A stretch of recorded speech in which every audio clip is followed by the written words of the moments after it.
மாசி மாத அமாவாசையை நாம் மிகச்சிறந்த சிவராத்திரியாக கொண்டாடுறோம். அது 4 வகையான ராத்திரிகள் சிவராத்திரிகளை பற்றி சொல்லுவாங்க. அது மாதம் பட்சம் என்பதற்கேற்ப சிவராத்திரிகள் வரும்.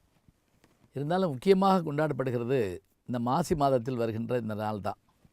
அமாவாசைக்கு முதல் நாள் இரவு இது கொண்டாடப்படுகிறது. இந்த சிவராத்திரியினுடைய காரணம் என்னவாக இருக்கும் அப்படின்னா, உலகங்கள் எல்லாம் இறைவனிடத்தில் இருந்து தோன்றின, அண்டங்கள் எல்லாம் இறைவனிடத்திலிருந்து தோன்றின, உயிர்கள் எல்லாம் இறைவனிடத்திலிருந்து தோன்றின என்ற நம்பிக்கை உண்டு. எல்லா மதத்துலேயும் இதை ஏற்றுக்கிடுவாங்க. அதான் திருவள்ளுவர் எழுத்துக்களுக்கு முதன்மை அகரம், உயிர்களுக்கு முதன்மை இறைவன். அகர முதல எழுத்தெல்லாம் ஆதி, பகவன் முதற்றே உலகுன்னார். இறைவனே முதன்மையாகரமாக இருக்கிறான். அப்படி ஒரு முறை என்ன நடந்ததான், இறைவன் ஆழ்ந்த தியானத்தில் இருந்தபோது அந்த அண்டங்கள் எல்லாம் அவருக்குள்ளே போய் ஒடுங்கிருச்சான். அப்படி அண்டங்கள் எல்லாம் மற்றவையெல்லாம் இறைவனுக்குள்ளே ஒடுங்கினதுனால இயக்கம் நின்று போச்சுங்கிறாங்க.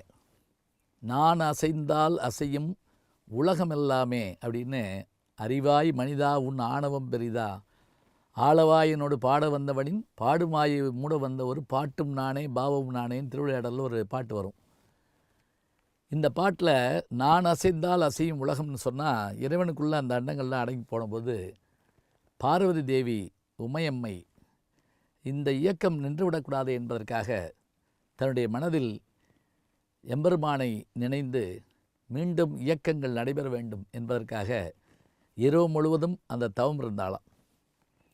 அந்த தவம் இருந்த நாள் உடனே இறைவன் அதை ஏற்றுக்கொண்டு மீண்டும் அண்டங்களை எல்லாம் உருவாக்கினார் அப்படின்னு ஒரு கதை உண்டு. அப்போ தேவியினுடைய உமையம்மனுடைய வேண்டுதலுக்கு நம்ம அந்த ராத்திரி சிவராத்திரியாக நாம் கடைப்பிடிச்சிட்டு வர்றோம்.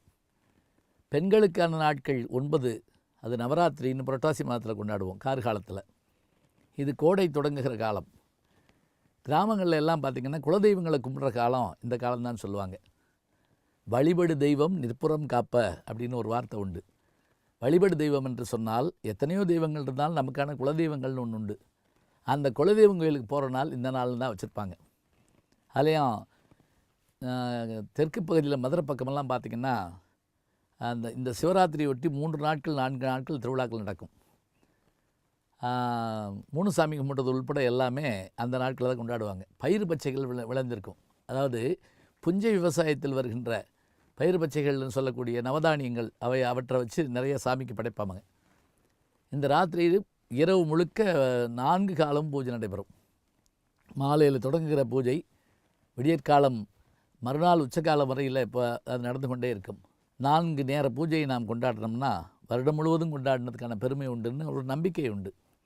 ஒரு சின்ன கதை கூட சொல்லுவாங்க. ஒரு புலி ஒருத்தனை விரட்டிக்கிட்டே வந்தது. அவன் ஓடி போய் ஒரு மரத்தில் ஏறிக்கிட்டான்.